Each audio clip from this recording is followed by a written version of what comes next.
Anita. Habari yako? Eh, uko poa? Naona unatokea shule. Sasa Anita, mimi sina mengi eti wewe sijui nini. Anita yenyewe unapitanga tu hapa. Hata kama wewe ni mwanafunzi unapitanga tu hapa. Mimi nataka nikuoe haki. Mke? Wewe.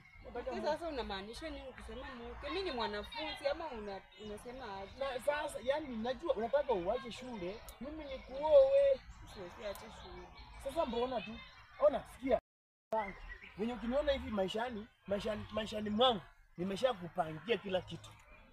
Wenye utakuja nyumbani au utateseka? Hapana, wewe si uko na bibi. Mimi sina bibi. Mimi ndo bibi yangu. Kwani wewe nakumicha anakuanga nani mwenye unakuanga nani? Huyo ni nini? Huyo ni kazini yangu.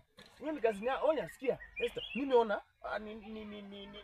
niko nimenini. Sasa niko na mahindi korokoro mbili. Hata si unaona huyu hata hujawezi kuongea. Sasa niko na mahindi korokoro mbili, si ndio? Alafu sasa ona nimenunua mchele kilo moja. Niko nyumbani. Sasa mimi nimejipanga wewe ukikuja tu nyumbani au utakikona. Tafadhali naomba tu nikupalie. Hata niko na kupatia shilingi 10 hapa sasa hivi. Wewe uende uongee na mama yangu. Hapana, mimi nataka tuona wewe ni kuoe tu. Mwache shule tuko sababu. Wewe acha tu shule. Sasa hata watu wanasoma lakini wanaenda umate. Wewe pia unataka kwenda umate. Si nani alisoma na akaenda umate? Nani akasoma na nini? Akaoleka pia. Mfa yako kwa maisha mazuri yako na watoto 6. Unasema uko na shilingi? Niko na shilingi 10. Shika, shilingi 10. Sasa umekubali.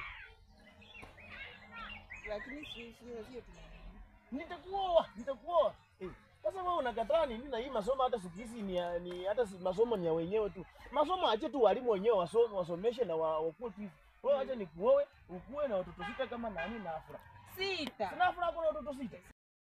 Tafadhali mimi ushaona. Acha nisikie kwa sababu. Utaniambia. Mama utakwambia. Utarudi? Nitakwambia. Sawa? Haya, bye.